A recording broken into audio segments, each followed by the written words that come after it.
Okay guys, marami nagtatanong kung magkano ba talaga ang kita ng nurse sa California. Today, I'll share my personal nurse salary for 2025, no? 2026 na ngayon, January.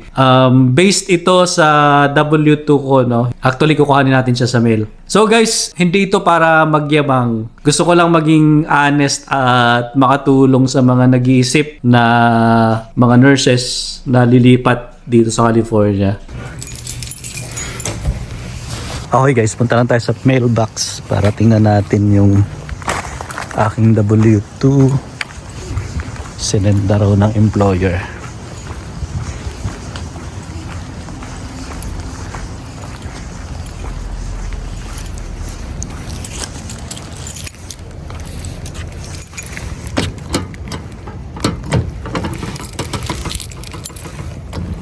Naambon pa guys. Ayaw pang magbukas. Alright guys, umaambon pa. Naambon.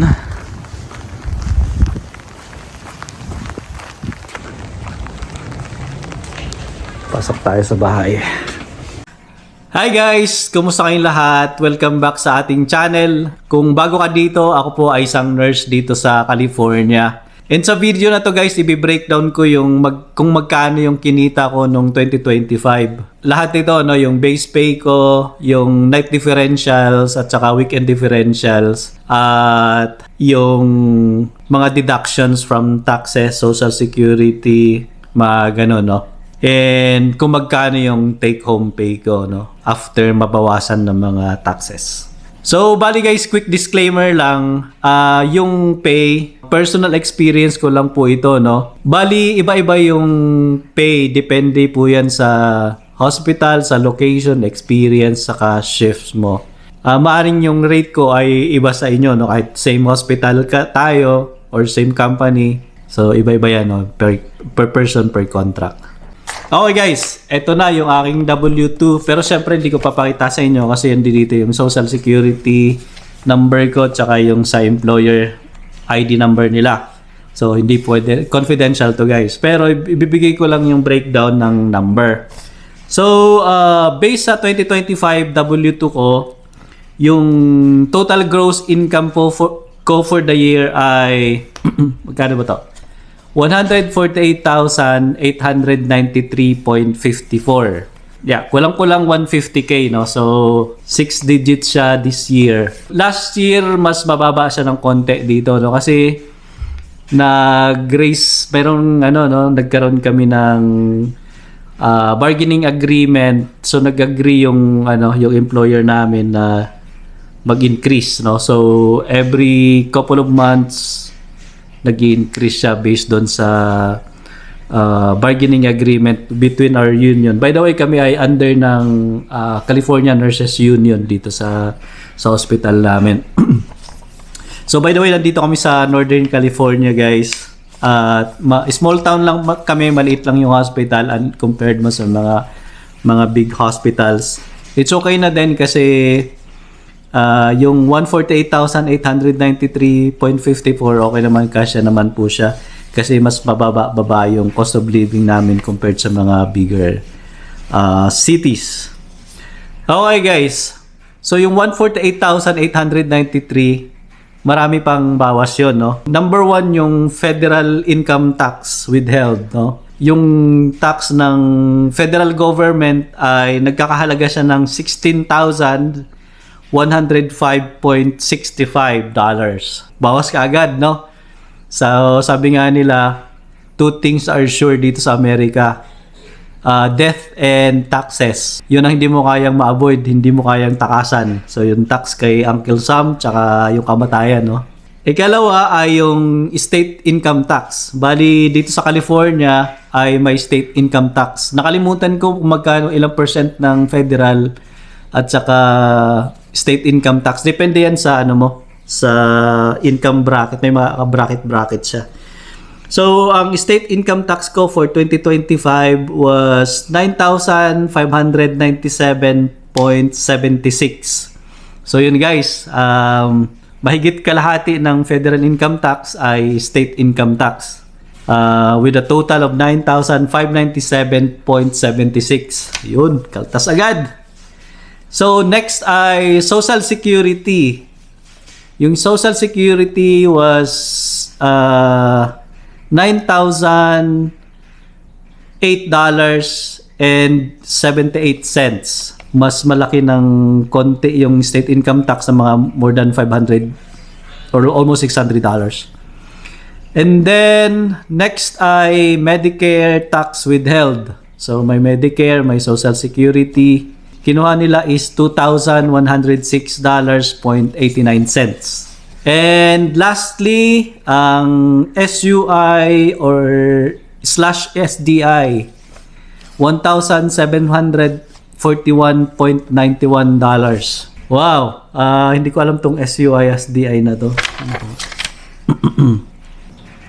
I don't know guys kung ano yung SUI, ngayon ko lang napansin. Ngayon ko lang na pinagmasdan ng maigi tong ano ko yung W2 ko, kasi pag nagpa-file parang hindi ko napapansin yung mga ganyang mga SUI, SDI na yan. Okay guys, yung total deductions last year, 2025, was 38,560.99 cents. So yung na-take home ko po, kasama na yung deduction sa mga taxes, ay 110,332.55. Kung i-convert po natin sa peso yung 148,893.54, ito ay nagkakahalaga ng 8,635,825.32 centavos. Minus tax, so naging 110,332.55. I-multiply natin ng 58 na lang, for example. So yung nag-range, depende kasi. So yung conversion na lang today. So, ang peso equivalent niya is 6,399,287.9 centavos. So, sa taxes, parang ano na, halos mahigit 2 million taxes pa lang, guys. So, anyways, no complaints. Sinishare ko lang to sa inyo, no? yung actual figures. Okay, again, guys, itong sweldo ko na to last year, ay yung work ko sa hospital. Ako ay staff nurse sa oncology unit. Ito ay med-surg unit and bedside. Bali, kasama dyan yung base pay ko. Tapos may nights and weekend differentials. Walang OT. So, never ako nag-OT. So, yun lang po yung regular hours. And may mga absent ako. Marami din akong absent. Pero, gumamit ako ng PTO, yung paid time off. So, yun po lahat yung kinita natin. Okay guys, so baka na-shock kayo, masyadong malaki yung taxes. So, malaki masyado yung kinita. Pero after federal tax, yung state tax, Social Security, Medicare, yung take-home pay mo, nabawasan ng malaki, di ba? Kaya kahit mukhang malaki yung number sa W2 mo, pero yung sa totoong buhay talaga, ramdam mo pa rin yung cost of living, guys, no? Sa California. By the way, hindi ko sinama dito yung contributions ko sa 403B, no? So, yung sa iba 401k, depende sa hospital or sa employer nyo. So, hindi ko sinama yun dyan. Ito lang yung mga taxes. So, nagko-contribute ako sa 403B, nagbabayad ako ng renta ng bahay, insurance ng sasakyan, maintenance, ng groceries, utilities namin dito sa bahay, internet, yan, mga kasama internet, tubig, kuryente, pagkain. So, lahat dito guys, mahal, no? So, halos tabla-tabla lang actually, no? Pero kung halimbawa, dalawa kayong nurse or may trabaho din yung asawa mo, so, yung nursing money mo, pwede mong, yun yung panggastos nyo, or yung sa asawa mo, ganun. Depende kung gaano kalaki ng sweldo ng asawa mo. So, yung kalahati o yung sweldo ng isa, pwedeng yun yung savings nyo or pang-invest nyo, guys. So, depende. So, nursing, guys, is, rewarding. Kung makikita nyo yung numbers, yung figures, kumpara nung nag-work ako sa Pilipinas, kumpara nung nag-work ako sa Canada, and nung nag-work ako sa Texas. So, dito sa California, mas malaki siya, no? Pero demanding din talaga. Kahit saan naman yung nursing, masyadong physically demanding, emotionally at mentally. Kaya, yun. Pero I'm so blessed I'm a nurse, no? By the way, guys, bakit ko sinishare yung mga figures na to? Actually, nag-consult ako kay Mrs. tsaka kay ChatGPT kung i-share ko ba ito. Pero wala namang sinabi na illegal na mag-share ka kasi personal mo naman to tsaka hindi mo naman pinapakita yung actual na W2 mo. So kasi siyempre mga private information yung nandiyan dyan. So sinishare ko to guys para kasi magkaroon kayo ng realistic expectations dito pag marami kasi maraming nanonood sa atin guys, mga nurses from other states or from Canada or sa Pilipinas. Gusto ko lang makita nila kung magkano ba talaga. Hindi ko sinasabing ganito rin yung kikitain mo pag dumating ka dito kasi may maraming ang variables. No? For example, yung kung ano experience mo, kung bedside ka ba or special area. So doon nagkakatalo yan, no? Kung anong location mo. So yung ano namin, yung sweldo namin, napakaliit nito compared mo sa Bay Area.